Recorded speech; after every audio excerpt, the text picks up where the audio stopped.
This is about the first $1,000 you earn that did not come from a job. Not $1,000 a month, not passive income. The first 1,000 once. It is the hardest money you will ever make and the least valuable. $1,000 will not change your life. That is not what it is for. What it buys is proof that a stranger will hand you money. Until that happens, everything you believe about your idea is a theory. Here is the thing almost nobody says out loud. The first 1,000 is not a small version of making 100,000. It is a different problem with a different answer. Big money is a systems problem. Your first 1,000 is a stranger problem. So look at what the usual advice tells you to do. Start a business, build an app, find your passion, grow an audience. Notice what every single one of those has in common. They all start with building something. And building is the part you can do completely alone. Which is exactly why it is the part people pick. You can spend 6 months building and feel productive the entire time. You have not been rejected once. You have also not been paid once. That feeling of progress is the most expensive thing in this video. Because nobody has ever been paid for a thing that exists. People pay to have a problem taken away from them. The thing is just the shape the removal happens to arrive in. Which gives you the only rule that matters at the stage. Sell it before you build it. Not because building is bad, because selling first tells you what to build. Before anything else, answer 3 questions honestly. The second one is the one people skip, and it is the one that decides everything. You are not looking for a problem. Problems are everywhere and most are free. You are looking for a problem that someone already spends money on. Convincing somebody they have a problem is a marketing campaign. You do not have one. So where does a first 1,000 actually come from? Almost always the same place. A service, done by hand, for one person at a time. Not a product, not advertising, not passive income. Those are later problems. A service wins for 4 unglamorous reasons. You need no money to begin and no permission from anybody. And the feedback arrives immediately instead of in 6 months. A product tells you it failed after you built it. A service tells you on Tuesday. The objection that comes up most is that you need a skill and you do not have one. You do not need a rare skill. You need one that is rarer than your buyer's time. A shop owner could probably write their own product descriptions. They will not. Almost everything sold as a service could in principle be done by the person buying it. They are not buying ability. They are buying their own hours back. That is why an ordinary skill and an obvious offer beats a rare skill and no offer. Now the part that makes the whole thing feel possible. $1,000 is not 1,000 people paying you $1. It is 4 people paying you $250, or 2 people paying you $500, or 10 paying you $100. Read that again because it changes what you do tomorrow. You do not need an audience. You do not need reach. You need 4 people. 4 is a number you can count on your hand. 4 is not a marketing problem. This is why building an audience first is backwards at this stage. An audience is how you find the 400th customer, not the first 4. For the first 4 you are not broadcasting. You are having conversations. So how do you find 4 people who already pay for something?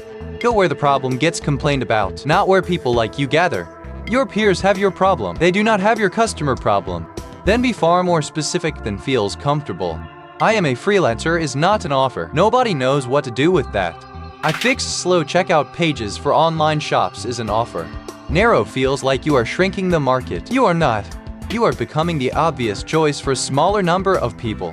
And at 4 customers, a smaller number of people is all you need.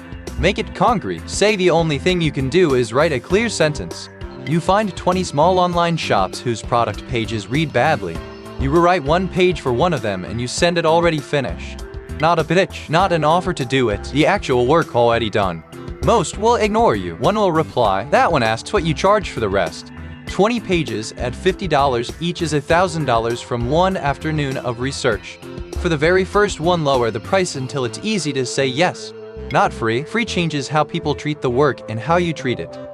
Cheap and finished and on time. In exchange for testimonial you can quote. And then do the thing that decides most of this. Ask for the sale, in words, with a price in them. Most people who fail at this never actually asked anybody for money.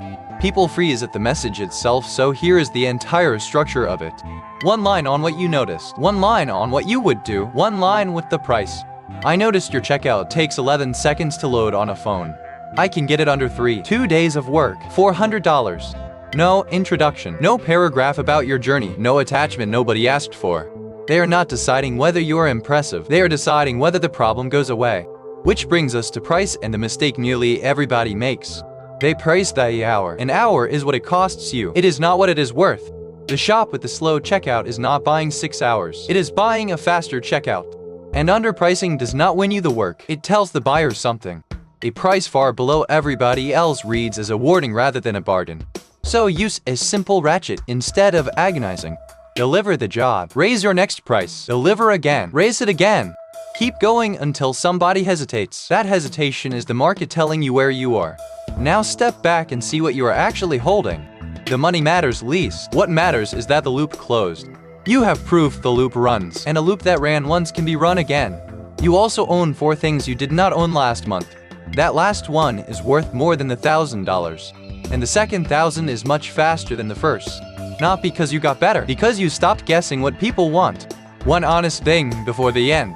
This is slower than the videos that promise otherwise, and it involves being told no. But it is the version that works when nobody is watching and you have no following.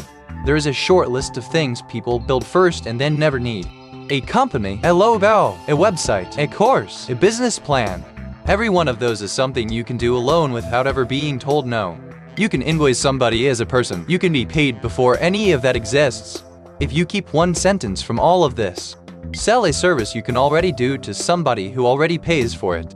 Everything else in this video is a footnote to that line. So here's the whole thing as something you can do this afternoon. Write down 10 places where your problem gets complained about. Pick one. Write one specific offer with one price in it. Send it to one person.